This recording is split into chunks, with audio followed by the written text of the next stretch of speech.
envoyé la parole et la parole les a dit. Merci Seigneur pour les prodiges, les signes, les miracles, les guérisons qui coulent maintenant, Seigneur. Merci Seigneur. Merci.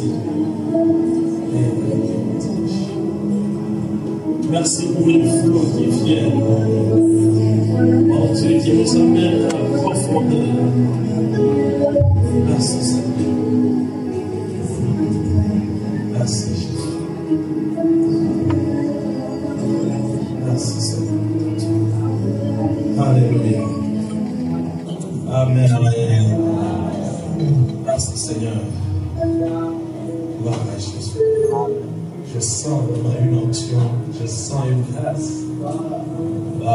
Je crois que s'il y a des gens qui sont malades, je crois à la guérison totale de leur corps. Alléluia. Merci Seigneur. Alors j'aimerais parler pendant quelques temps et puis on va couler dans l'onction.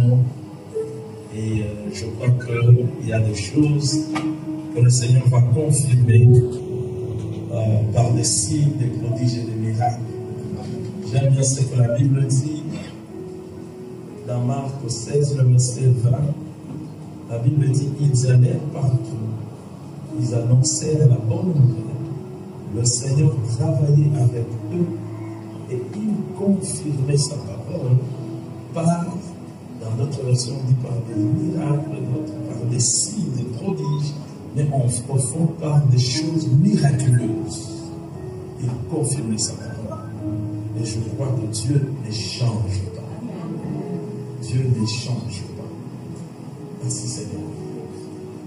Si tu avais des problèmes pour dormir, tu vas bien dormir. Parce que Dieu ne change pas. Alors j'aimerais continuer l'enseignement. Nous sommes en train de parler sur la foi parce que c'est la première édition de la conférence de la foi. Nous avons parlé de beaucoup de choses sur lesquelles on saura revenir. Mais j'aime bien mettre les gens au diapason pour comprendre où nous sommes. Afin que quand on va continuer, que nous puissions tous comprendre. En fait, le matin, on a parlé de la foi des dieux. Ou la foi du cœur, ou la foi spirituelle. Parce qu'au fait, quand on parle de la foi, il y a aussi la foi rationnelle ou la foi naturelle qui existe. Mais on ne parle pas de cette foi-là. On est en train de parler de la foi qui vient de la parole de Dieu, et cette parole qui est esprit. Et donc, cette foi est spirituelle. Elle est basée sur les données spirituelles et non pas sur les réalités physiques. Bien que l'aboutissement de cette foi-là, pendant que nous sommes sur la terre, ça va se matérialiser dans nos réalités physiques. Mais au moins, c'est une foi spirituelle. Nous avons vu ensemble que cette foi-là utilise deux parties de notre être, notre cœur et notre bouche. Et nous avons vu avec Jésus lui-même qui a parlé de ça. Nous sommes allés prendre Paul dans Romains qui dit aussi c'est en confessant de la bouche et en croyant du cœur qu'il y a le résultat, le salut. Et Jésus dira aussi que si vous dites et si vous croyez dans votre cœur, mais vous dites de votre bouche, voilà, il y aura les résultats. Et donc, cette foi doit être logée dans notre cœur et non pas dans notre tête. Dans la tête, il y a beaucoup de choses qui se passent. C'est la rationalité, c'est ce qui est logique, c'est ce qui... Non, la foi... D'ailleurs, je le disais le matin, je ne sais pas si je l'ai dit, le processus de la foi n'est pas pris en charge par la logique rationnelle. Je répète, le processus de la foi n'est pas pris en charge par la logique rationnelle. ça ne respecte pas nécessairement une logique rationnelle de la foi. Amen. Et nous avons vu l'histoire de notre Père dans la foi, bien que j'étais en train de courir quand je parlais de ça. Alors, nous avons constaté que Abraham avait la foi. Dieu lui a dit que tu seras père de la multitude. Et là, c'est Genèse 12. Mais il a marché avec Dieu. Dieu va constater en Genèse 15 que Abraham n'avait pas de foi, n'avait toujours pas de foi. Et quand vous allez lire Genèse 15, vous arrivez au verset 6. C'est là que la Bible dit que et Dieu va constater qu'Abraham a la foi. Et cela lui fut imputé à justice, dit la Bible. Genèse 15, le verset 6. Mais après Genèse 15, là maintenant, il a la foi dans son cœur. Or, la foi utilise deux choses, notre cœur et notre bouche. Là, lui, il a la foi dans son cœur, il a la ferme assurance. Mais la foi, ce n'est pas seulement la ferme assurance, il y a la partie de la démonstration. C'est une démonstration. Et cette démonstration est extérieure. Et alors, Dieu constate qu'Abraham a la foi. Mais quand vous avancez dans la Bible, vous allez voir que chapitre 15 et 16, il y a une crise de la foi. Là, il a même engendré, il a même donné naissance à Ismaël. Dieu revient à la charge, chapitre 17. Et là, maintenant, Dieu va changer son nom pour qu'il lui donne un langage à sa foi. Ainsi, il devient père des multitudes. Et quand vous avancez, quand il a changé son nom, à partir de là, 18, 19, ça parle des histoires, comment. Mais le verset 24, maintenant, il a un enfant. C'est un processus qui doit être respecté. Amen. Tu reçois une parole, ça te donne la certitude, mais tu confesses pour qu'elle soit démontrée. Et donc ta foi, ta bouche doit être connectée à ta foi. Et non pas au réalité. Important. Alors, ce soir, j'aimerais m'efforcer de parler sur les 5 étapes pour obtenir le résultat par la foi. Les 5 étapes pour obtenir le résultat par la foi. Évidemment, vous pouvez donner le titre, le thème, l'explication que vous voulez dans les 5 étapes, mais au moins, ce sont des vérités qui nous permettent, ou disons des vérités qui nous permettent de comprendre le fonctionnement de la foi. Parce que nous vivons par la foi. Nous devons comprendre quelles en sont les étapes, en fait. On va dire qu'on a la foi, mais il faut qu'on sache comment fonctionne cette foi. Si vous achetez un appareil comme le téléphone, vous avez une notice qui vous montre comment fonctionne. Et vous lisez la notice et ça fonctionne.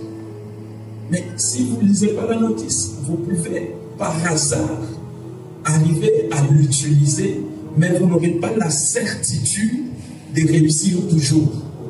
Parce que là, c'est par hasard. Que vous êtes tombé sur la photo, vous êtes tombé sur ceci. Mais pour avoir la certitude, il faut avoir la notice et vous comprenez comment ça se fait. Et vous savez, quand vous comprenez la foi, comme je disais, la foi donne des bons résultats à 100, non, je peux même exagérer, 100 000%. La foi donne des résultats. Amen. Amen. En fait, la foi n'échoue jamais. Voilà. Nous allons commencer les étapes. La première étape, bon, je vais lire d'abord un texte qui va nous servir de manière pédagogique à expliquer cela. Nous sommes dans Marc 5, l'histoire de la femme à perte de sang. Je vais utiliser plus ces deux textes-là, Marc 5, je vais utiliser aussi l'histoire des enfants d'Israël. Nous sommes dans Marc 5, je lis à partir du verset 24.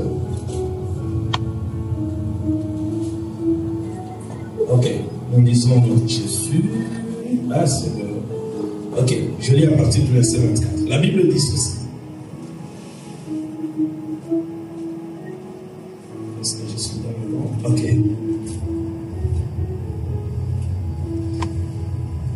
Verset, je commence par 25 pour qu'on aille vite. Or, il y avait une femme atteinte d'une perte de sang depuis 12 ans. Elle avait beaucoup souffert entre les mains de plusieurs médecins. Elle avait dépensé tout ce qu'elle possédait et elle n'avait éprouvé aucun soulagement, mais était allée plutôt en empirant. Ayant entendu parler de Jésus, est-ce qu'on peut répéter au témoin? Ayant entendu parler de Jésus, elle vint dans la foule par derrière et touchant son vêtement, car elle se disait, on peut répéter ça, car elle se disait, si je puis seulement toucher ce vêtement, je serai guéri. Je vous laisse la suite parce que vous connaissez déjà l'histoire. J'aimerais bien l'expliquer. Écoutez, la Bible nous explique l'histoire de cette femme. Cette femme qui a souffert 12 ans durant, perte de sang interminable. Et pendant ce temps, quelqu'un vient lui parler de Jésus. Elle ne nous donne même pas l'identité de celui qui lui a parlé de Jésus. Ce qui est important, ce n'est pas celui qui lui a parlé, c'est ce qu'on lui a parlé. C'est ce qu'on lui a parlé. On lui a parlé de Jésus. Quand on lui a parlé de Jésus, l'histoire nous relate comment elle est allée juste à la guérison. Alors cette histoire nous révèle de manière un peu systématique les étapes pour arriver au résultat quand on utilise la foi. Et la première étape, c'est la première étape, c'est écouter et saisir la vérité de la parole de Dieu. Savez-vous que Jésus égale la parole de Dieu? Amen. Parce que la Bible me dit, au commencement, je suis dans Jean 1, au commencement était quoi? Était la parole. La parole était avec Dieu, la parole était Dieu. Quand vous descendez, vous arrivez au verset 14, toujours dans Jean 1. La Bible dit que la parole a été faite chair. Et donc, quand on a parlé à cette femme de Jésus, on a parlé de la parole de Dieu qui est faite chair. Donc, elle a appris une vérité qui est la parole faite chair. Et la première étape pour avoir le résultat dans le domaine de la foi, il faut que tu aies une vérité qui sera la base de ta foi.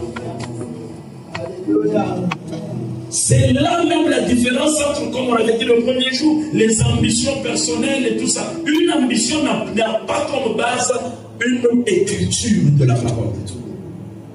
Mais quand il y a la base de ce que tu crois, c'est parce que tu l'as eu dans la parole de Dieu. C'est parce qu'on t'a parlé d'une vérité que tu as saisie. Ça, c'est le départ de la foi. Vérifie ce que tu croyais que tu étais dans la foi. Est-ce que ça commence avec la parole? Si ça ne commence pas par là, non. Il faut qu'il y ait une base spirituelle, qui est une vérité que tu as saisie. Quelqu'un qui est malade, je donne cet exemple pour que nous puissions saisir, c'est que tu dois avoir la révélation de la guérison dans la vie. Quand tu as la révélation de la vérité par rapport à la guérison, ça devient la base de ta foi. Amen. Amen. Et cette femme avait une base. Et cette base, on lui a parlé de Jésus. Jésus égale la parole de Dieu faite chair. Et vous savez, j'ai vu beaucoup de chrétiens qui n'ont aucune base biblique dans ce qu'ils croient. Prier ne remplace pas la parole. Prier, ça ne remplace pas la parole. Moi, je dis la parole doit être basée sur, plutôt la prière doit être basée sur la parole. On prie la parole de Dieu selon ce que Dieu a dit. Amen. À Kinshasa, il y a une montagne qu'on appelle Mangengenge. Vous avez déjà entendu parler. Tout le monde veut aller là, c'est comme si quelqu'un m'a même dit, moi je n'avais jamais été là. Il me dit, est-ce que tu as déjà été à Mangengenge pour la prière? J'ai dit non. Oh, toi un pasteur.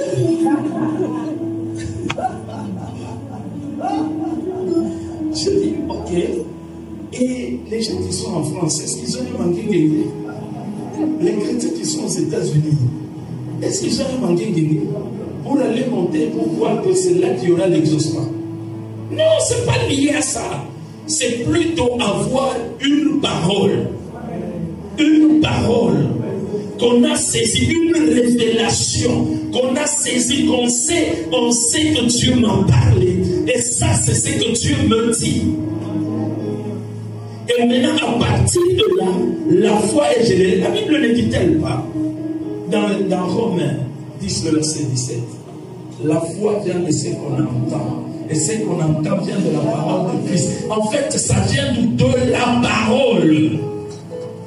Mes frères bien-aimés dans le Seigneur, nous ne pouvons pas avoir le résultat de la foi sans la foi. Ok? Ok. Même s'il y a un autre sentiment qui s'apparente à la foi, si ce n'est pas la foi, le résultat ne sera pas le résultat de la foi. Amen. Amen. Et cette femme a entendu parler de Jésus. Et c'est quand elle a entendu parler qu'elle se lève, elle va aller à la poursuite ou à chercher à toucher Jésus pour qu'elle soit guérie. Le point de départ, la parole de Dieu. Le point de départ, la parole de Dieu.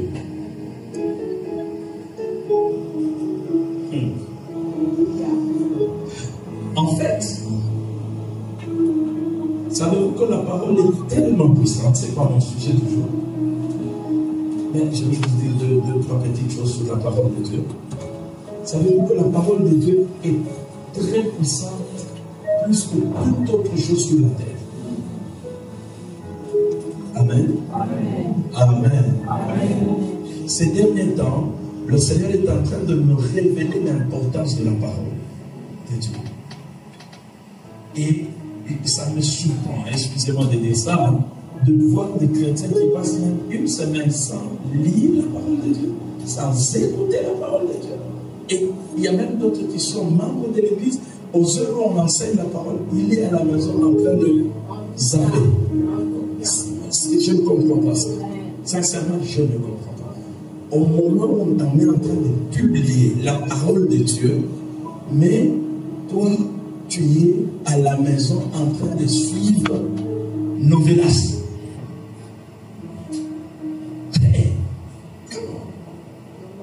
Est-ce qu'on comprend l'importance de la parole de Dieu? C'est elle qui a créé tout ce que nous voyons. La Bible dit, toujours je montre dans Jean 1, le verset 3, la Bible dit tout ce qui existe par cette parole.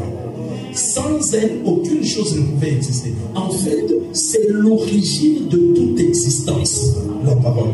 Maintenant, tu y as l'origine de toute existence et tu négliges ça au profit de quelque chose créé.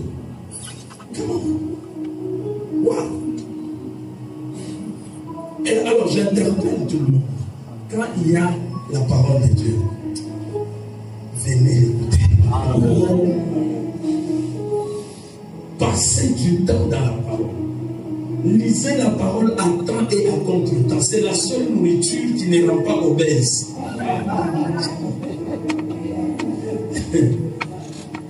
Tu peux la manger matin, midi, soir et exagérer.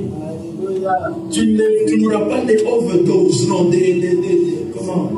Surdose. Il n'y aura pas de surdose. Et surtout, ceux-là qui sont jeunes, vous n'avez pas beaucoup d'occupation. Élevez-toi, discipline-toi, lis la parole, médite-la. Médite-la. Quand j'étais jeune, plus jeune que ça, parce que je suis encore très jeune. Alors, je vous dis, j'avais mon Nouveau Testament dans ma poche.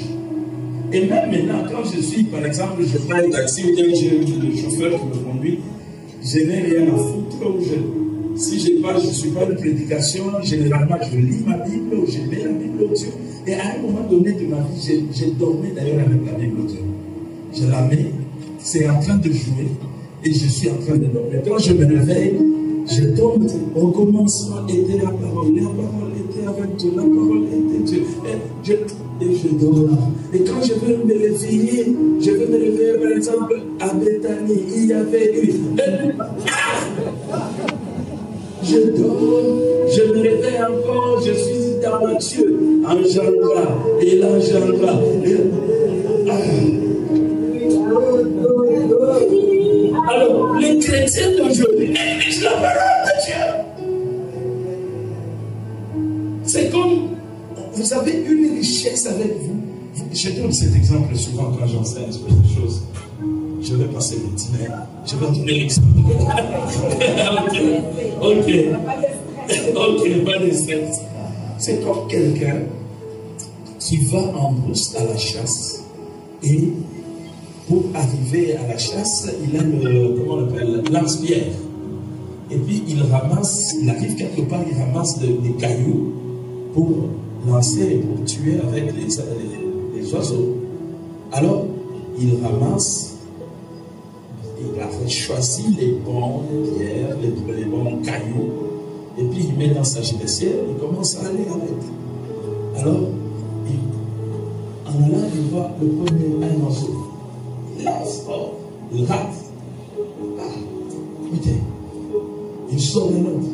Il le lance, il rate, l'oiseau s'envole, et puis il s'en va. Il termine la chasse, il n'a rien eu. Et au retour, la gibecière est presque vide. Il voit un oiseau. Il dit, moi, celui-ci, je dois l'avoir. Il le met. Pendant qu'il est en train de mettre, quelqu'un passe par là, il dit, monsieur, regarde, c'est quoi vous mettez? Il dit, mais c'est un caillou que je mets pour tuer l'oiseau. Il dit, non. Ça, c'est le diamant. Le type dit, mais j'en avais gibecière plein. J'ai utilisé ça pour des oiseaux. Le monsieur lui dit, mais ça là, même juste une pierre, avec cette qualité de la pierre là, tu aurais tous les oiseaux du monde. Mais toi, tu as lancé ça dans le vide et les oiseaux s'envolaient même. En fait, c'est ça que nous nous rendons compte de l'importance de ce que nous avons. Une gibecière pleine de richesses, pleine de pierres précieuses que nous n'utilisons pas à bon escient.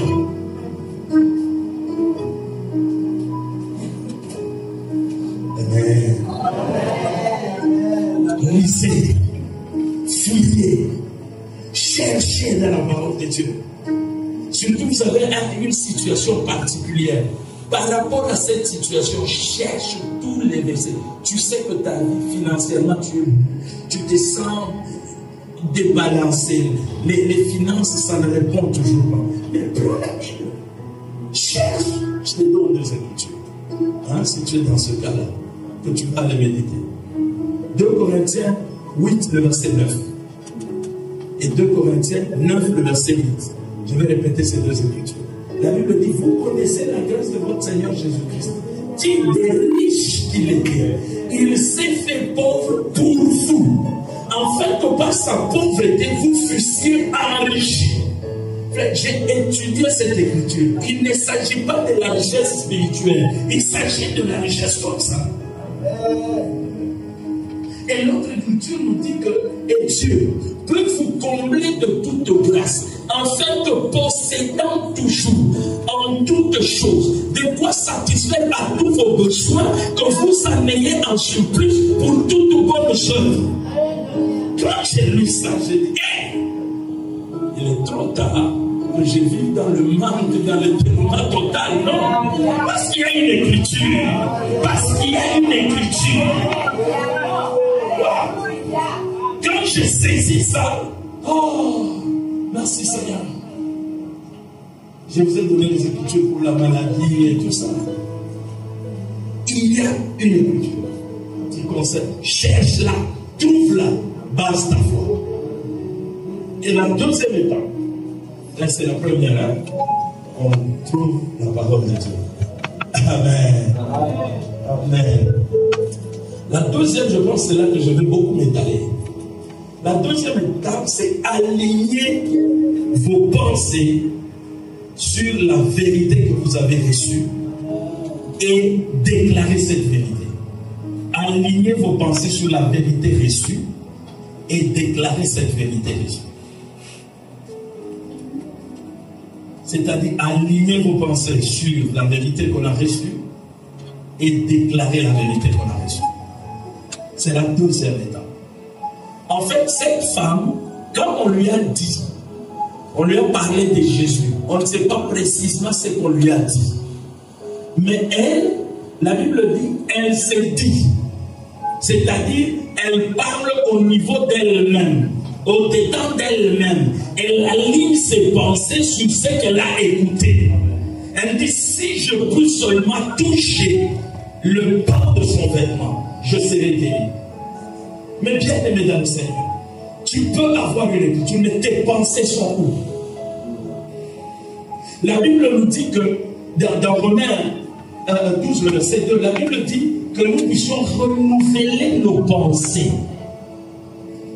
Ne vous conformez pas au siècle présent, mais soyez transformés par le renouvellement de l'intelligence, afin que vous discerniez. En fait, ça veut dire quoi? Que le siècle présent a un système, a la manière de voir les choses. Mais la Bible dit, ne vous conformez pas à ce système, à cette manière de voir. Quand on te dit tu es malade, on dit, le médecin dit que non, mais ça, dans 2 mois, tu peux mourir. C'est ça ce qui est dans le ciel, c'est ça ce qui est réel dans ce monde. Mais toi, tu ne dois pas te conformer à ça. Toi, tu as ce que Jésus a fait, ce que Dieu dit. C'est ce que Dieu dit. Et je pense humblement que ça, c'est l'un des grands problèmes dans l'Église actuelle. Le renouvellement de l'intelligence. Beaucoup de gens viennent, ils écoutent, mais ils n'arrivent pas à renouveler leur intelligence, mettre leur intelligence à la hauteur de ce qu'ils écoutent. Il y a généralement l'euphorie quand on dit quelque chose à mais élever la pensée jusqu'à la maintenir dans cette dimension de la vérité qu'on a reçue. C'est ça le vrai combat. Et cette femme, pour qu'elle quitte là où elle était, en isolement, et qu'elle puisse aller dans la foule, malgré que pour les Juifs c'était interdit dans cette condition d'entrer dans la foule, qu'elle puisse briser toutes ces choses, il fallait que son mental s'aligne sur ce qu'elle a cru. Il fallait absolument. Et tant que nos pensées restent à la hauteur en fait, se conformer au siècle présent, c'est très difficile de vivre ce que Dieu attend ou ce que Dieu dit. Je vous donne un exemple biblique encore. Nous sommes dans Nombre. Nombre, on peut commencer par Nombre 13. Quand vous lisez Nombre 13, on commence même par 30, ou même 31, jusqu'au 33. La Bible nous dit ceci. Au début, c'est Dieu qui dit à Moïse, d'abord au tout début, il appelle Moïse, il lui dit, va sortir mon peuple, il va aller dans la terre promise où coule le lait et le miel. Maintenant, ici, dans Nombre 13, Dieu dit à Moïse, Moïse, choisis 12 personnes qui vont aller dans la terre promise, qui vont explorer la terre promise et qui vont revenir donner un rapport. Et maintenant, ces hommes-là, à partir de ce rapport, vous allez maintenant aller entrer en possession du pays. Et vous savez, c'était un peuple qui était en Égypte, qui a vécu plus, en fait, ils ont fait plus de 400 ans en Égypte. Maintenant qu'ils sortent, ils n'ont aucune pensée sur c'est quoi la terre promise. Et Dieu dit qu'on aille prendre les choses de la terre promise, que ça arrive devant eux, qu'ils voient le rapport, qu'ils voient les raisins, qu'ils voient tout ce que Dieu dit, vous allez trouver là. Ramener ça au peuple qui se trouve encore dans le désert. Et ces gens sont entrés, ils ont ramené les fruits, ils ont ramené ces choses, mais deux d'entre eux, Josué et Caleb, donnent un bon rapport. Ils disent, mais non, c'est un bon pays. Nous allons monter, nous allons nous emparer de ce pays-là. Dieu est avec nous, nous prendrons le pays. Mais les 10 autres, c'est le rapport qu'ils donnent. Les 10 autres donnent un rapport totalement défavorable. J'aimerais lire une partie de ce rapport, peut-être pour nous tous, parce que ça va nous aider à comprendre. Nous avons dit Nombre 13. Et vers la fin, donc. Permettez-moi de lire ça. Nombre 13. Suivez bien cette histoire, ça va te révéler quelque chose de fort. Nombre 13, le verset, on va commencer par le verset 31. La Bible dit ceci. 31, voilà. Non, je lis même 30 pour que vous écoutiez le rapport de Caleb. Caleb fit taire le peuple qui murmurait contre Moïse. Il dit, montons, emparons-nous du pays. Nous y serons vainqueurs. Maintenant, écoutez les autres, les 12, les 10. Mais les hommes qui étaient allés avec lui dirent, nous ne pouvons pas monter contre ce peuple, car il est plus fort que nous. Suivez ça.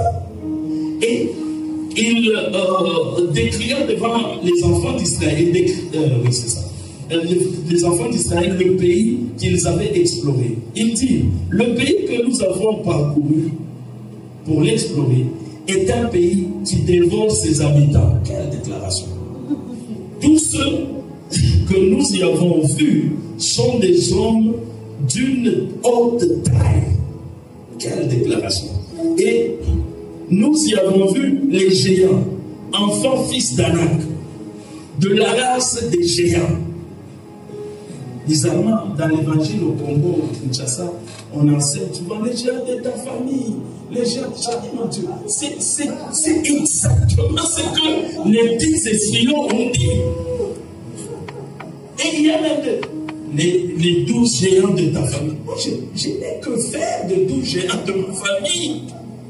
J'ai la parole de Dieu. Alléluia. Le géant de géant m'a donné son parole. Et la Bible dit ceci. Écoutez là, je dis, de la race des géants, nous étions à nos yeux et on leur comme des sauterelles. En fait, ils parlent d'eux-mêmes comme étant des sauterelles aux yeux des géants qui sont dans la terre promise. Terre promise, c'est-à-dire, c'est Dieu qui dit, je vous donne cette terre-là. Ils ont la parole de Dieu. Mais eux, ils fonctionnent, ils ont la pensée humaine. Quand quelqu'un est géant, il peut mettre celui qui n'est pas géant. Ça, c'est la pensée humaine. Mais la pensée de Dieu, c'est que je vous donne cette terre, allez prendre ça. Quel que soit ce que je vois, Mes pensées doivent s'aligner non pas à la réalité que je vois, mais à la parole que j'ai reçue de Dieu. Ne laissez jamais vos pensées vadrouiller partout en fonction de la réalité. C'est un grand piège.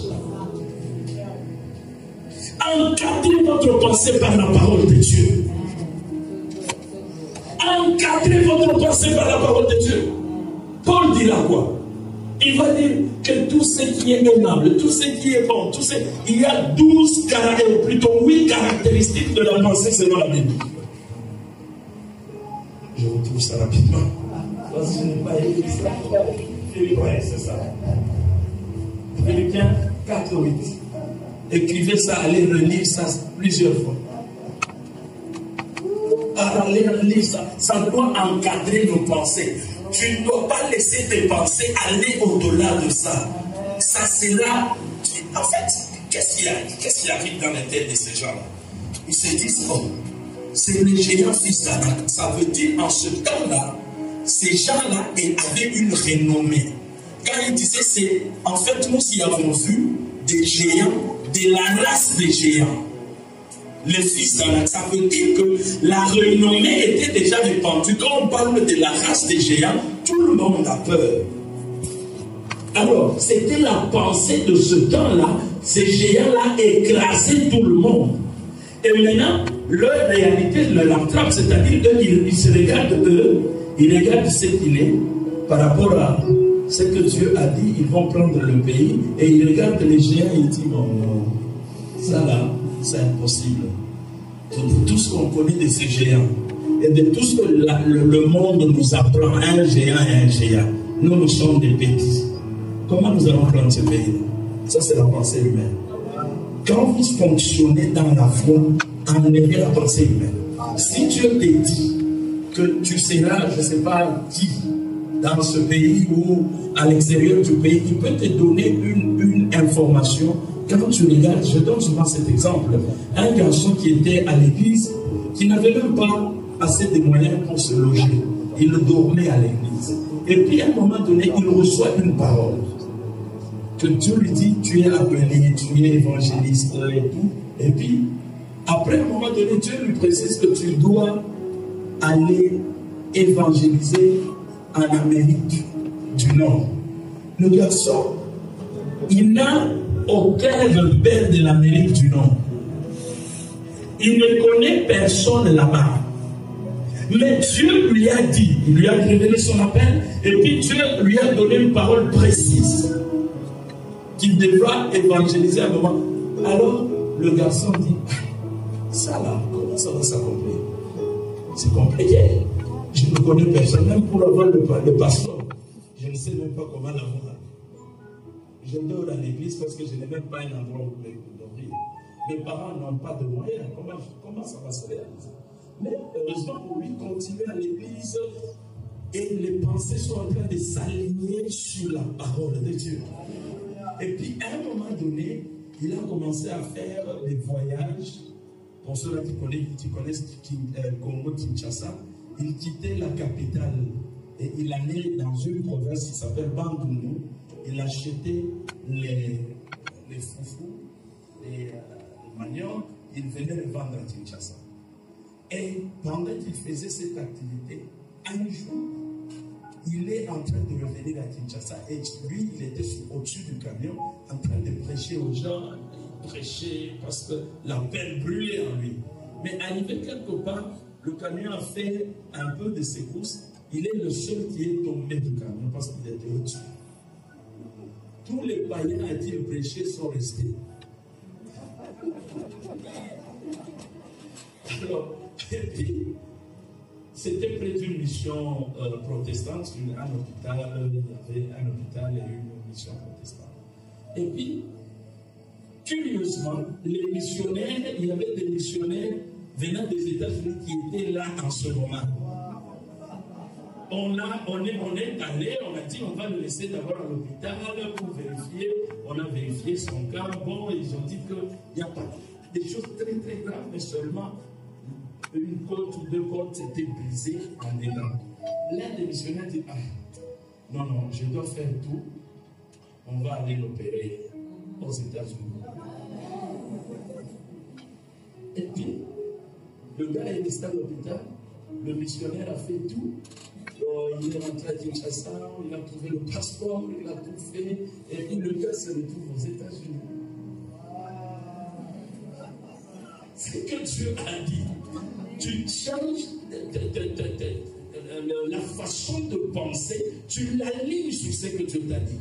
Ne regarde pas les autres choses. Ces choses-là peuvent contredire ce que Dieu t'a dit, mais ta pensée doit s'aligner sur la parole de Dieu. Vous savez pourquoi? Parce que une pensée entretenue crée en nous une attitude. Et une attitude, quand elle est bien enracinée, elle crée une habitude. Et une habitude, quand elle est bien assise, elle va même influencer ton langage. Tu commences à parler selon ce que tu penses. Amen. Amen. Amen. Gloire à Jésus, parce que je vois qu'il y a des gens qui reçoivent quelque chose de précieux et les choses qui vont changer littéralement leur vie. Alors cette femme, elle s'est dit à elle-même, elle a commencé par se dire à elle-même, là il s'agit de pensées. Ok, je vais y aller, je vais toucher. Quand je toucherai, je serai guéri. Elle aligne ainsi sa pensée sur ce qu'elle a appris. Et vous savez, Josué, non, je reviens un peu dans l'histoire de Josué et Caleb. Dieu s'était fâché contre ce peuple. Vous savez, quand vous arrivez dans Nombre 14, le verset 28, c'est l'une des déclarations fortes de la Bible. La Bible dit ceci, Dieu dit, dis-leur, je suis vivant, dit l'Éternel. Je les traiterai selon ce que j'ai écouté. Venant de l'ange. Alors, comme ils ont dit, non, nous sommes comme des sauterelles, nous ne pourrons pas entrer. En fait, Dieu, la puissance de Dieu est canalisée par nos propos. Parce que Dieu dit, je les traiterai selon quoi? Selon leur pas. Non, non, je vous lis ça peut-être que je suis dans 14, le verset 28. Nombre 14, le verset 28. Écoutez ce que Dieu dit. Je lis ça tellement dans plusieurs versions. Alors, par moment, en le citant, je mélange les versions. La Bible dit, dis-leur, je suis vivant, dit l'Éternel. Quand Dieu commence par dire, je suis vivant, quand Dieu envoie une parole, il dit, je suis vivant. C'est comme une signature pour dire que ce que je vais dire, je veillerai à ça parce que je suis vivant. Il commence à dire, dis-leur, je suis vivant. C'est où. 28. Je suis vivant, dit l'Éternel. Je vous ferai ainsi que vous avez parlé à mes oreilles. Il fera quoi? Ainsi qu'ils ont parlé aux oreilles de Dieu. Alors c'est pour ça que si tu as des pensées qui ne s'alignent pas sur la parole de Dieu, ne laisse pas ta bouche se connecter à ces pensées-là. Ne te permets pas ça. Parce que la Bible dit, je les ferai selon ce qu'ils ont parlé. Ta bouche dicte à la puissance de Dieu ce qu'elle peut accomplir ou ce qu'elle ne peut pas accomplir. Or, ta bouche, c'est l'influence de tes pensées. C'est pourquoi aligne ta pensée sur la parole de Dieu. Ce qui sortira sera aligné sur la parole de Dieu. Amen. Amen. Vous savez quoi? Il a envoyé 12 espions. Les 12 espions ont donné le rapport, 10 ont donné un rapport négatif. Et le peuple voulait même tuer Moïse ce jour-là. Ils ont dit, mais comme Tu nous as fait sortir d'Égypte. Maintenant, arrivé ici, voilà ce que nous vivons. Non, nous voulons rentrer. Et ils ont parlé. Dieu dit, je vais les traiter comme ils ont dit. Et ils ne sont pas entrés. Et Dieu leur dira, retournez dans le désert. Et ils ont fait 40 ans. Dieu dira même, de tous ceux-là qui sont ici, ceux-là qui ont vu ça, et qui ont murmuré contre moi, personne n'entrera. Vous pensez que Dieu change? Dieu ne change pas. Il est invariable, c'est un être invariable.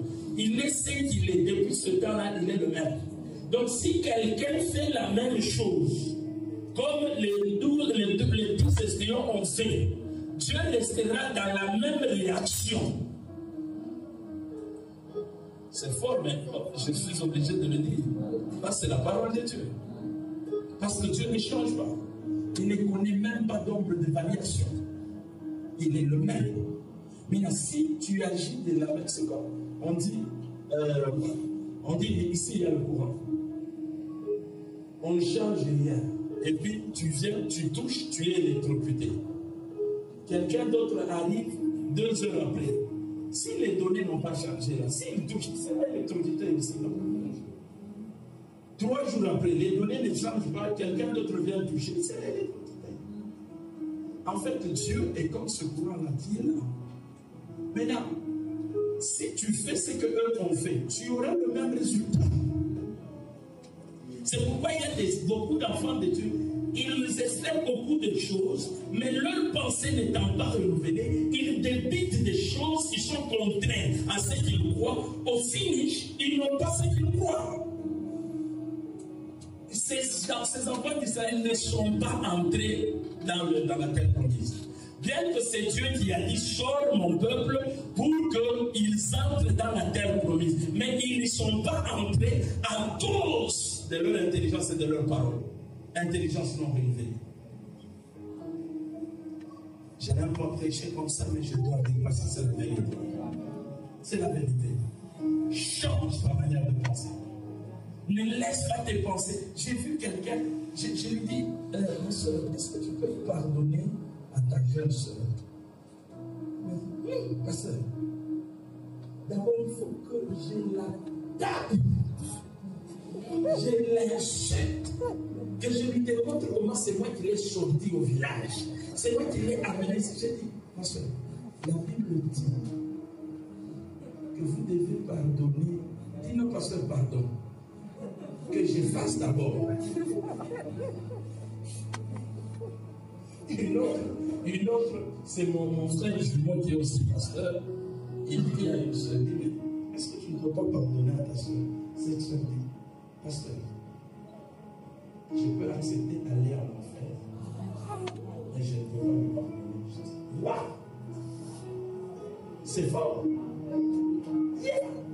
C'est très fort, ça c'est compliqué. Le problème c'est quoi? Beaucoup d'enfants de Dieu pensent que Dieu nous accompagne dans toutes nos émotions. C'est faux. Dieu n'est pas émotionnel. Dieu est spirituel. Dieu est spirituel. Je répète ce que j'ai dit. Dieu est spirituel. La Bible dit Dieu est esprit. Dieu est esprit. C'est un être essentiellement esprit. Amen. Alors, tu laisses tes émotions aller dans tous les sens. Non. Tu dois encadrer cela par la parole de Dieu. Par le moment, ce n'est pas facile. Je ne garantis pas que ça sera toujours facile. C'est que le Seigneur nous dit de faire dans la nouvelle alliance, il nous a déjà donné la capacité pour le faire.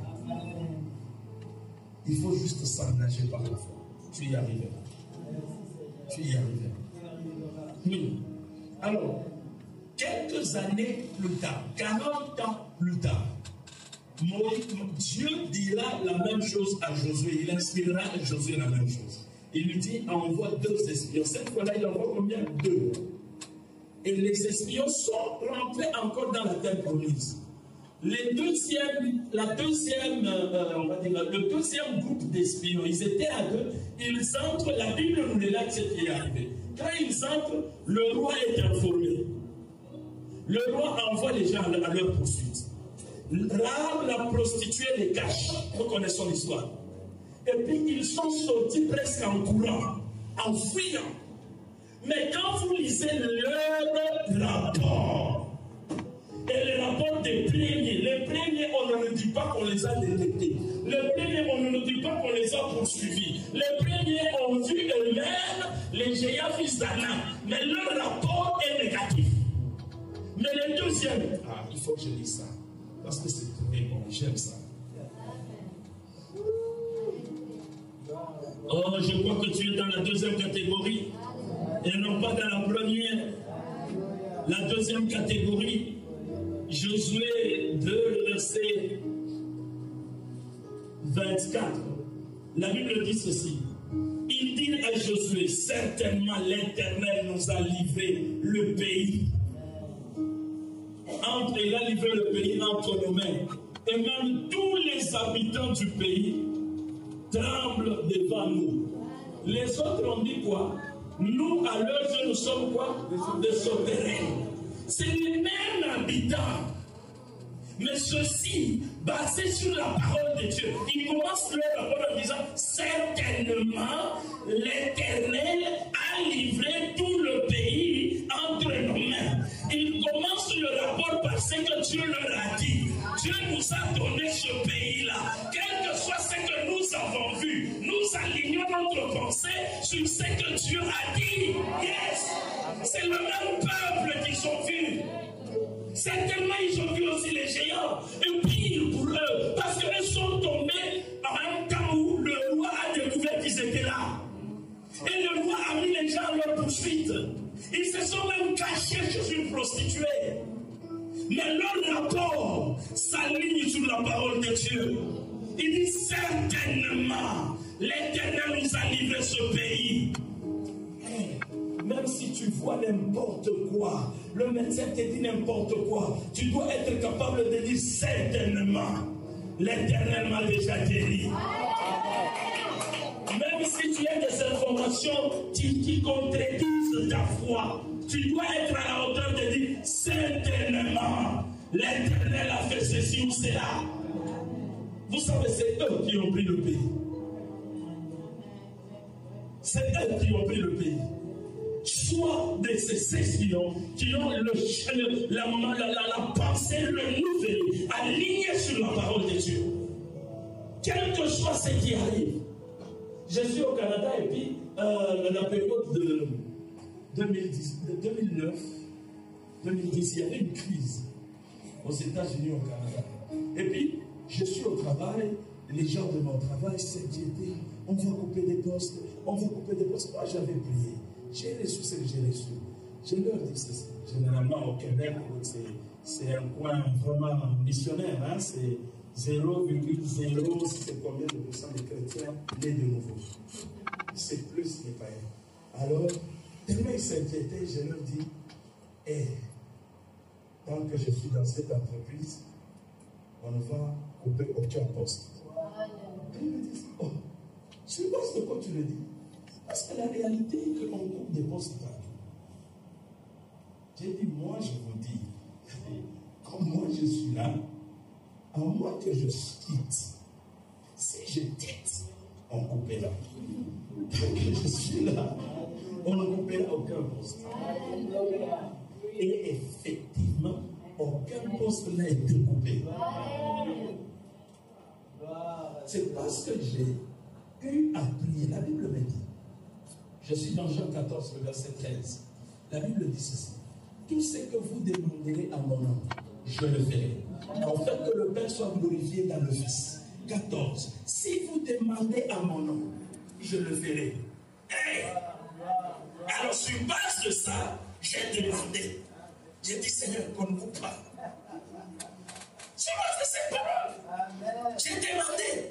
Et j'ai cru dans mon cœur. Même si la crise bat son plein, mais moi j'ai demandé sur base de la parole de Dieu. Mon rapport est que certainement on ne coupera pas le poste. Même si on dit qu'on a coupé l'entreprise juste voici. Votre pensée est comment par rapport à la parole de Dieu? Vous analysez le filtre qui vous permet d'analyser vos situations, c'est quoi? Est-ce que c'est la réalité du monde? Non, ça doit être la parole de Dieu. C'est ça le filtre qui est dans ma pensée, qui me permet d'analyser les situations quand elles arrivent. Amen. Je vais avancer pour qu'on ait terminé. Il y a 5 points. Demain, je dois parler sur le pouvoir de la foi. Et c'est mieux que tu sois là parce que c'est comme si c'est la partie que je t'ai vraiment enseignée. Alors c'est comme si tout ça, je prépare cette partie-là. Amen. Amen. Alors, nous devons changer nos pensées. Aligner nos pensées sur la parole de Dieu. Je vais aller vite pour citer les 2 points qui restent. Les 3. Il y en a beaucoup. Bon, j'aurai le temps, je vais juste. D'autres, je vais les citer sans expliquer beaucoup de détails, mais au moins vous aurez la pensée directrice. Alors, troisièmement, il faut agir selon ce qu'on a cru. Quand vous lisez le verset 29, toujours dans Marc 5, vous allez voir que cette femme, comme elle a cru, elle est sortie. Elle a agi en fonction de ce qu'elle a cru. Beaucoup de chrétiens, ils croient, mais ils restent dans la logique de leur situation. Et ça bloque tout. Il y a d'autres choses qui attendent que toi, tu avances selon ta foi et tu vas voir ça se décante. Je donne souvent cet exemple toujours de Josué. Dieu lui dit, ok, il y a le Jourdain qui est là. Tu vas prendre des sacrificateurs qui vont avoir l'arche de l'Éternel sur leurs épaules et ils vont entrer, quand ils vont entrer dans l'eau, c'est alors que l'eau va se diviser. Imaginez Josué avec les sacrificateurs sont là, devant l'eau, ils attendent que ça s'ouvre pour qu'ils marchent. Or Dieu dit, marchez. Et ils doivent faire selon la parole de Dieu, pas selon ce que l'eau dit. L'eau est toujours là, mais c'est quand ils ont posé un acte de foi que l'eau se sépare. Il y a des situations qui n'attendent que des actes de foi ici. Qui n'attendent que quand tu poses l'arche de l'Éternel sur leurs épaules, c'était le symbole de la parole de Dieu, parce que dans l'arche, il y avait les lois qui étaient là. Et la parole de Dieu en ces temps-là était concentrée dans les commandements. Donc ils avaient la parole, mais il restait maintenant qu'ils puissent marcher selon ce que Dieu dit. Bien-aimés dans le Seigneur, vous devez poser des actes de foi. Je vous ai donné l'exemple de la dame de séminaire que je viens de tenir à Kinshasa, qui avait des béquilles. Je lui dis, beaucoup de gens sont venus pour que je prie, j'ai posé des mots. Alors à elle, j'ai senti dans mon esprit, je dois lui raviver béquille et puis elle marche. Alors, quand tu veux me prendre, vous allez marcher, je dis, ça fait 15 ou 5 ans que j'utilise ça pour marcher. Je dis que c'est ça le problème. C'est ça le problème. Ici, on ne tient pas compte d'années que toi, tu as fait avec ça. On tient compte de ce que Jésus a fait, de ce que Jésus peut faire. On ne tient pas compte de toutes ces choses-là. J'ai dit, je lui ai parlé et puis je l'ai ça, je l'ai marché. Et là, comment ça marchait? Elle a sauté le jour. Après, elle a sauté je dis, en fait, qu'est-ce qui s'est passé? Si elle n'avait pas posé cet acte-là, elle serait restée comme ça.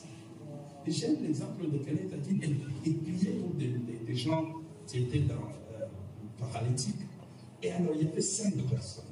Alors, pour la première personne, la personne se lève, marche. Puis pour la deuxième, il dit, lève-toi. La personne, elle impose, lève-toi. Puis la 5e personne dit, allez, lève-toi. La personne dit, non, je n'ai jamais marché. Non, le problème, c'est quoi? C'est que, oui, ça, c'est ça la réalité. Dieu n'a pas besoin de cette réalité-là. Dieu a besoin de ta foi. des actes de foi. L'acte de foi. Est-ce que tu réalises que si les gens qui avaient l'âge étaient là en train d'attendre l'eau s'ouvrir, ils attendraient longtemps. Je pense, beaucoup de chrétiens sont devant des situations, ils attendent Dieu, ils croient qu'ils attendent Dieu alors que Dieu les attend. Ouais. Dieu vous attend, vous pensez que vous attendez Dieu. Hey, est là. Non, c'est Dieu qui t'attend, toi. Pose l'acte de foi. Pose l'acte de foi. Si tu as vraiment la foi, les pensées révélées, tu déclares. Pose l'acte de foi, tu verras.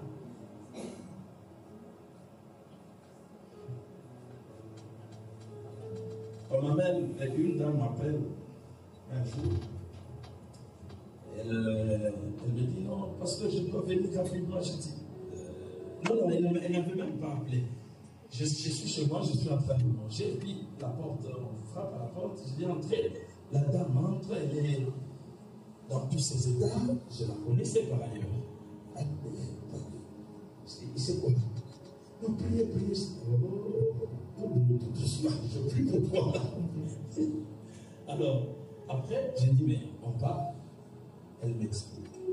Non, mon fiancé est en Angola, que je connaissais. Et puis, je l'ai appelé, je suis tombé sur un homme, et une femme plutôt. Et la femme me dit, quoi? Moi je suis marié avec lui ici, et toi tu l'appelles. Ah. Et puis la jeune soeur là était troublée. Elle a encore appelé. C'est la femme qui prend. Elle dit, tu es qui? Elle a dit, je suis sa fiancée. Elle dit, mais toi tu dis tu es sa fiancée, mais moi je suis avec lui dans sa maison. Arrête d'appeler. Et puis, le lendemain, la soeur insiste. La dame là a pris le téléphone et dit, ok, maintenant, je vais détruire ton corps. Parce que tu continues à persévérer. Tu vois voir ce qui va arriver sur ton corps maintenant. Quelques heures après, il y a des moutons qui sortent. L'Afrique a des réalités. Et puis, les moutons, et puis c'était le... Comment ça s'appelle? PC. Vous connaissez ça? Vous connaissez? Ah.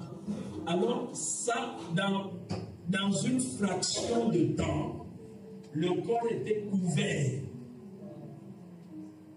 Alors, quand elle a réalisé ça, elle est partie pour elle est corps médical, elle connaît ce qu'elle peut acheter, elle arrive à la pharmacie, elle veut acheter, et il y avait une dame aussi qui était à la pharmacie, qui regarde, elle appelle, elle dit, ma fille, même si tu achètes tous les produits là, ça ne va rien faire. Moi, je suis une femme âgée, je comprends ce qui t'est arrivé. C'est ça qu'on appelle le PC. Elle sort de là, elle vient chez moi. Elle est là, cette histoire. Elle me dit, pasteur, je dis quoi? Que je prie parce qu'il y a quelqu'un qui t'a dit des choses. Moi aussi, je vais dire, je ne prie pas.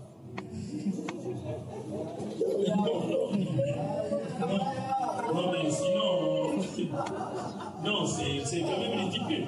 Quelqu'un t'a dit au téléphone que voilà. Et moi j'ai Dieu, le grand Dieu, créateur des cieux et de la terre, serviteur de Dieu, enfant de Dieu, je suis en Christ. Et en Christ au-dessus des dominations, des autorités, de tout ce qui peut se faire dans le siècle présent comme dans le siècle à venir. Et que moi, parce qu'il y a une situation comme ça, je te dis, on va jeûner 40 jours, on va... Oh! Mais c'est ridicule. Je voudrais que je vous dise ça. Non, mais c'est ridicule. Donc, pour un monsieur et une dame qui a fait les fétiches, qui a déclaré des choses, que moi, je puisse jeûner pour sortir ce que la dame a fait à l'intérieur. On ne comprend pas Dieu. On ne comprend pas Dieu. C'est comme Marcel. Marcel me menace. Hein, Marcel dit, pasteur, si tu passes à poto, en tout cas, je vais t'arrêter, je vais te prendre moi-même, tu vas voir. Ma sœur me menace. Mais moi, j'ai le contact du président de la République. Et puis, je commence à trembloter. Je commence à penser, le président, je ne sais pas comment est-ce qu'il peut me servir. Je ne sais pas. Je vais faire un effort qu'il me le soit au courant de ces mois. Si ce mois passe, je ne sais pas. Après tout, tout c'est là qu'il y a le grand marché. Comment je vais faire? Non. Non. Arrêtez de rabaisser Dieu au niveau de féticheurs. Savez-vous que Dieu n'est pas en train de se battre avec le diable? Les chrétiens d'aujourd'hui, c'est comme si Dieu était de l'autre côté et le diable de ce côté. Ils sont en train de lutter à propos de leur vie. Et Dieu et le diable. Avec les enseignements de combat spirituel mal enseignés, mal digérés. Excusez-moi de dire ça. Amen. C'est comme si. Alors j'ai dit à cette dame, rentre. Tu arrives chez toi, tu te laves, et puis ça part. Juste ça. J'ai dit, vas-y, fais ce que je t'ai dit. Elle est rentrée. Elle se lave et elle m'appelle. Pasteur, c'est parti. Je dis, mais je savais que ça partirait. C'est parti. Pourquoi? Parce que je crois. La Bible me dit ceci. Je suis dans Matthieu 16, le verset 19. Et même dans Matthieu 18, cette parole est revenue. La Bible dit, tout ce que vous lierez sur la terre sera lié dans les cieux. Ce que vous délierez, l'action commence où? La terre. Et puis le ciel prend acte de ce que la terre a fait. Et moi, je suis sur la terre pour initier des actions. J'ai dit en vertu de cette écriture, va, lave-toi, et puis ça va partir. Elle est partie, elle s'est lavée, le pasteur c'est parti. Je dis, yes, ça ne devait que partir. Amen. Si on était ivoirien, on allait dire, ne fatiguez pas Dieu pour cette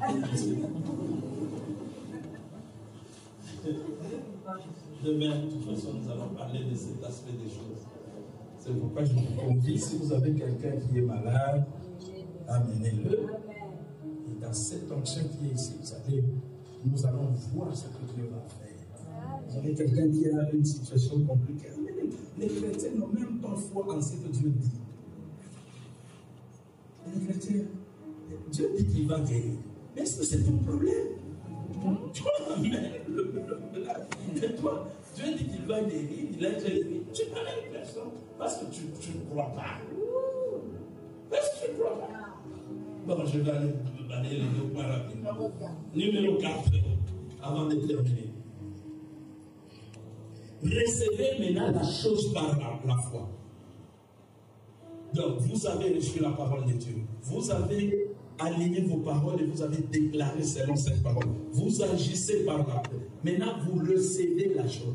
Quand on reçoit une chose, si je donne mon mouchoir ou la Bible, tu tends les mains, tu as une attitude de certitude dans ton cœur que j'ai tendu la main, je donne comme ça, tu tends la main et tu reçois. C'est cette attitude de tendre la main spirituelle avec une certitude dans ton cœur que c'est déjà fait.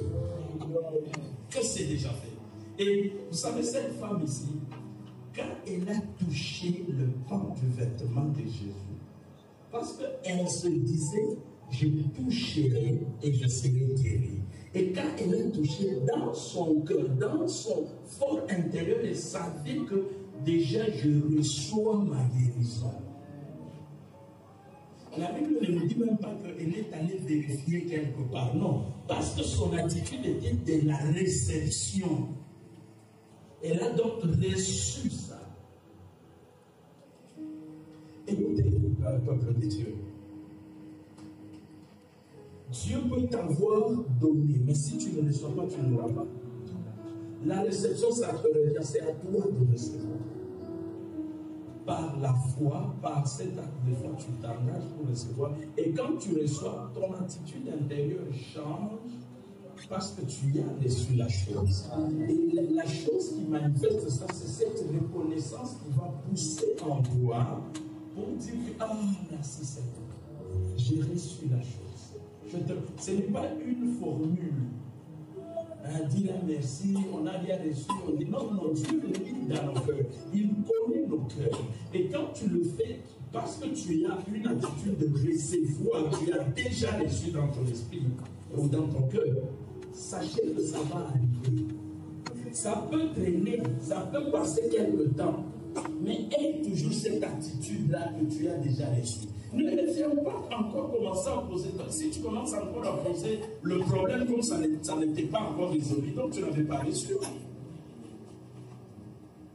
Si tu as déjà reçu, ton langage change, ton attitude change. Ton sujet de prière passe de la requête au remerciement, parce que tu as déjà reçu. Tes projets changent en fonction de ce que tu as déjà reçu. J'ai dit souvent à l'église, j'ai aimé parce que j'ai entendu ça, beaucoup de frères me répéter. J'ai dit, mais quand je suis dans la volonté de Dieu, l'argent n'est pas une limite pour moi.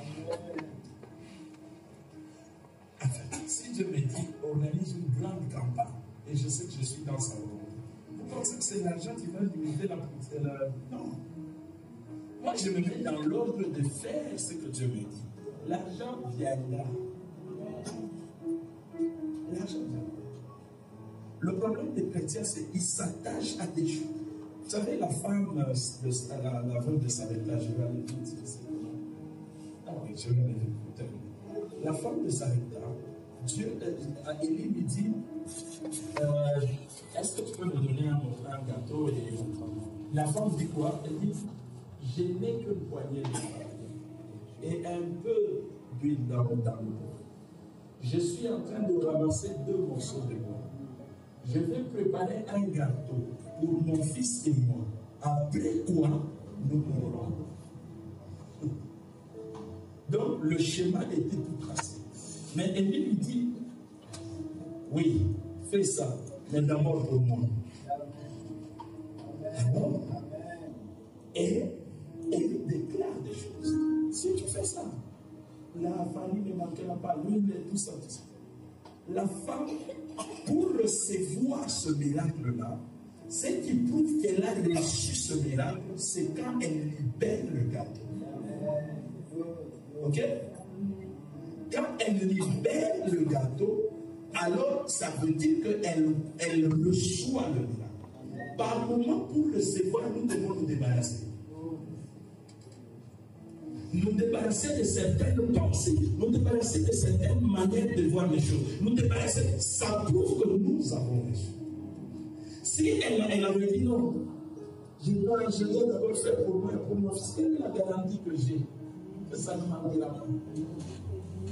Ça, c'est la vérité. Mais quand tu te débarrasses, la femme que j'ai dit, Becky, il fallait qu'elle puisse se débarrasser de ça pour recevoir la grâce.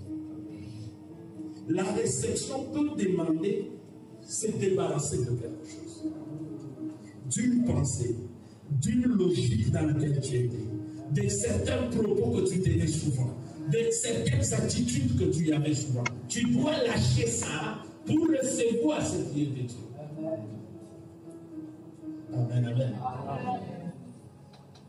Cette femme devait quitter sa tanière-là, aller jusque là où Jésus est. Et quand elle touche, elle sait que là, elle est guérie. Demain, je reviendrai sur ça. La dernière chose, c'est le témoignage. Raconter ce que Dieu a fait.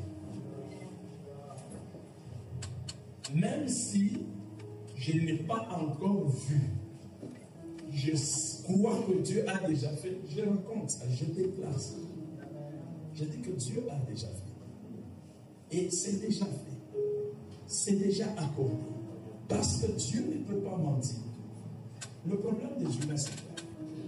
Ils essayent de construire. D'ailleurs, quand j'étais là, je pensais à ça. En fait, je suis passé par cette difficulté et ça m'arrive aussi par moments, tu retombes dans ça. Nous concevons Dieu comme un homme. Hein, nous pensons que Dieu, il est comme un homme seulement. C'est-à-dire, il va réfléchir comme un homme, il va aligner des choses comme un homme, il va penser que bon, avant que telle chose arrive, il faut que ça arrive, il faut que ça, il faut que ça arrive. Alors, nous sommes bloqués dans notre manière de recevoir.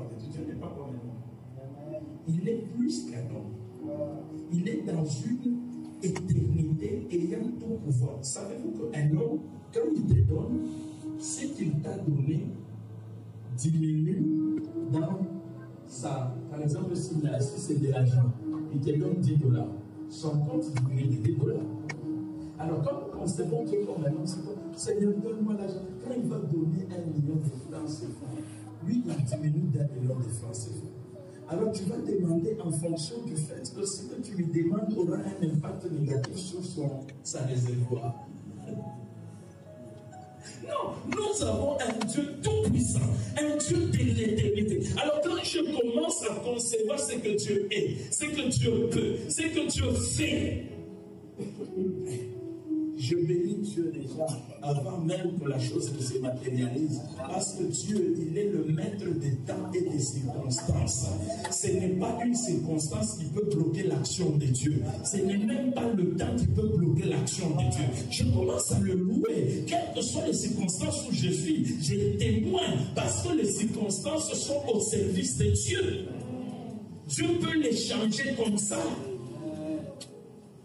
Je n'ai rien vu, mais je loue Dieu. J'ai reçu par la foi. J'ai dit, Seigneur, je te célèbre. Je te bénis parce que la guérison est déjà là. Merci parce que je suis totalement guéri. Merci, Seigneur, parce qu'il y a telle chose que j'ai déjà reçue. J'ai béni Dieu, je témoigne ça. Je rends grâce à Dieu. C'est pourquoi la Bible dit, ne vous inquiétez de rien, toute chose, faites connaître vos besoins par des prières, de supplications, avec des actions de grâce. Ça veut dire que quand tu pries, Dieu s'attend à ce que tu reçoives et que tu commences maintenant la phase d'action de grâce. Il y a des gens qui ont la même requête depuis qu'ils se sont convertis. Et quand on va dire, on va prier pour nos requêtes, Seigneur, les enfants que tu m'as donnés, celui-là, il doit se convertir. Mais tu regardes de ça, il n'a pas de foi. Il n'a pas encore reçu. J'ai déjà donné, elle n'a pas encore reçu. Il n'y a pas d'action de grâce. Même si tu ne l'as pas encore vu, Marcel, commence à louer Dieu. Commence à le célébrer, commence à témoigner. Je me sens mal parce que j'ai beaucoup parlé aujourd'hui, mais je vais juste conclure en disant ceci. Dans le domaine où on ne peut pas tricher, c'est le domaine de la foi. Dieu ne fait pas de favoritisme. En fait, dans le domaine de la foi, si on n'a pas de foi, la pitié le remplace par la foi. Est-ce qu'on peut dire amen à ça? Amen. Les chrétiens essayent de faire pitié à Dieu au lieu d'exercer leur foi. Les chrétiens, ils vont voir Dieu comme un homme, il va susciter la pitié. Seigneur, elle a 40 ans, je ne suis même pas marié. Regarde la voisine là, elle ne te connaît même pas, elle est mariée. Est-ce que c'est ça la parole de Dieu? Dieu ne se base pas sur ça pour agir. Non! Il faut aller trouver la parole de Dieu parce que bien aimé dans le Seigneur, Dieu c'est un Dieu relationnel, oui, mais c'est un Dieu de principe. Trouve la parole de Dieu. Change tes pensées et ta déclaration en fonction de ce que tu as cru. Quand tu changes comme ça, tu commences à agir selon ce que tu as cru. Et reçois cela par la foi. Et quand tu le reçois par la foi, tu commences à célébrer, tu as témoigné. Cette femme, on disait, Jésus a dit une fausse quantité, elle-même ne dit pas. Elle a dit, la Bible dit, elle dit toute la vérité sur ce qui était arrivé. Jésus lui dit, ma fille, n'aie pas peur. Ta foi t'a sauvé. Ta foi t'a sauvé. Nous amenons Dieu dans des conflits compliqués. Oh, lui a déjà établi sa parole. Qui est malade? Est-ce que quelqu'un est malade, une maladie avérée par le médecin? Vous serez là demain, parce qu'aujourd'hui, j'ai tout compris. Vous serez là demain. Est-ce que vous croyez que vous serez là? D'ailleurs, c'est déjà établi. C'est déjà établi. Même pendant que je parle, la guérison peut vous être communiquée totalement. Totalement. Vous rentrez chez le médecin, on vérifie. Une fois j'ai fait cette expérience, pasteur, au Canada, une dame m'appelle parce que la tension artérielle était très élevée. Et comme là-bas, il y a des infirmiers qui passent dans les maisons des gens en ambulatoire, alors elle était en ambulatoire. Alors les gens de l'hôpital sont là, ils veulent prendre, elle se sentait très mal. J'ai dit, ils venaient de prendre la tension artérielle. J'ai dit, s'il vous plaît, avant que vous me preniez, je peux prier. Ils viennent de prendre cet écho, et puis j'ai dit, je veux juste prier, puis vous allez juste prendre après.